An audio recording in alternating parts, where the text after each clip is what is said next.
and I'm president of the Buckeye Institute, and what we are doing today is announcing the release of our 2009 Piglet Book. The Buckeye Institute is a 501c3 policy education organization. We represent the viewpoint that Ohio is made more prosperous with the policies that maximize individual freedom, economic liberty, personal responsibility, and limited government. For our conference today, I'm going to speak first, then I'm going to turn it over to our friends David Williams from Citizens Against Government Waste. They are the co-producers of the Piglet Book here in Ohio. And then I'm going to turn it over after that to Representative Chris Jordan, who is talking about a particular measure that builds on our critique of state spending. The Buckeye Institute, together with Citizens Against Government Waste, releases today our 2009 Ohio Piglet Book. There's a multi-billion-dollar hole in the state's budget that reflects the fact that state government has outgrown Ohioans' ability to pay for it.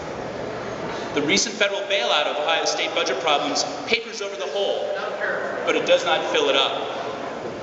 Some hope that Ohio's economy will somehow be lifted on the tide of eventual national recovery, and that revenues to the state will recover and grow to support current spending levels and current spending habits.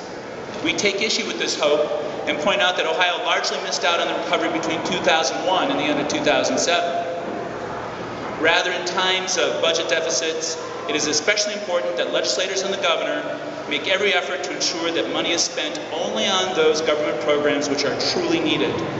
The 2009 Ohio Piglet Report shows that they have not yet made this effort in Ohio.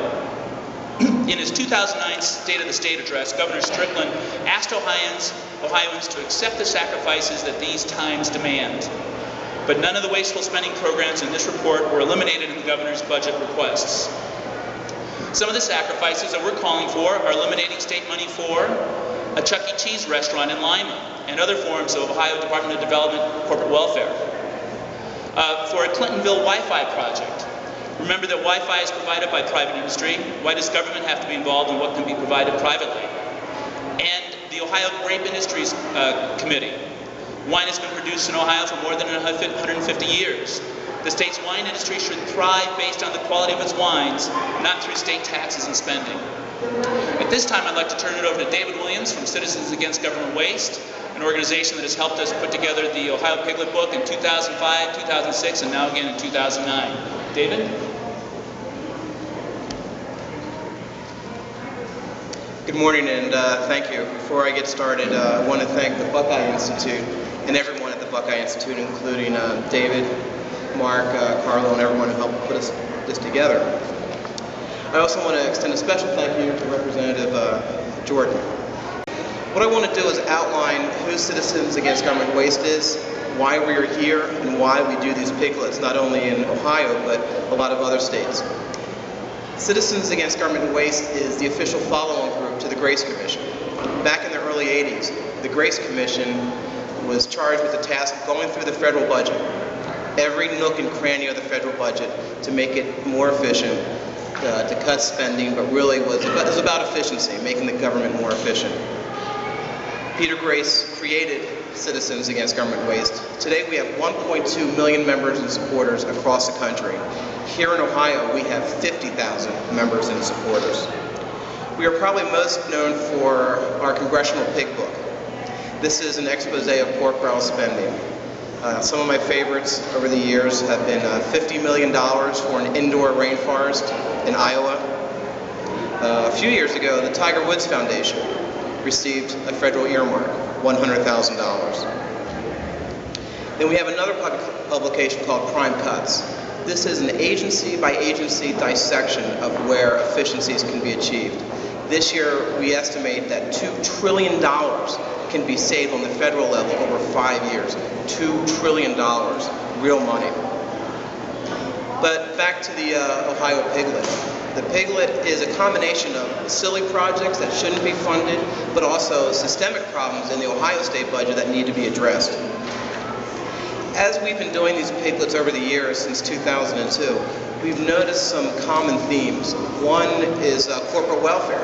States giving money out to corporate entities at an alarming rate. Here in Ohio, here are just a few examples. $1.5 million to Skybus. Now here's a company that went out of business. Now locally, there was a $270 million bond sale to help DHL. As we all know, DHL made big headlines last year when they ceased all U.S. operations. This is a classic example of corporate welfare and not helping these corporations. We have $399,000 to Kroger's. We have the grape industries that David mentioned. Now the next area we find very odd and alarming is spending on arts and culture from taxpayers, either at the federal level or the state level. And in this Piglet we see $1.6 million for the Pro Football Hall of Fame. What's disturbing is if you've seen the latest round of free agency in the NFL, we have someone like Albert Hainsworth who just signed with the Redskins for $100 million over 7 years. We have Terrell Owens who just signed a $6 million deal with the Buffalo Bills. This $1.6 million is probably about the cost of one of T.O.'s tantrums. I mean, they could call up the NFL players and ask for a couple $1,000s here or there. There's absolutely no reason Ohio taxpayers should be asked to fund the Pro Football Hall of Fame. We have the Rock and Roll Hall of Fame, $250,000. An industry lately that's been struggling, but let's be honest, it's not struggling that much, where they can't afford $250,000. The Cleveland Swing Band Foundation, $3,000. So it really runs the gamut here. Now, when you look at arts and cultural funding, you have to ask the question, what are average Ohio family households doing right now to batten down the hatches? It's tough economic times across the country, especially here in Ohio. What's the first thing that goes? That's spending on art, entertainment, because what they do, what the average household does, is they focus on the bare necessities. Clothing, food, making sure that they have the bare necessities. And that's what governments need to do in times of economic crisis, is focus on their core mission as a government. And that's why the Piglet is so important. It's the first step in saying, are these programs necessary? And if they are, can they be done more efficiently? Well, now I'm excited to give this back to David because we have a major announcement as to the next step in this process. We've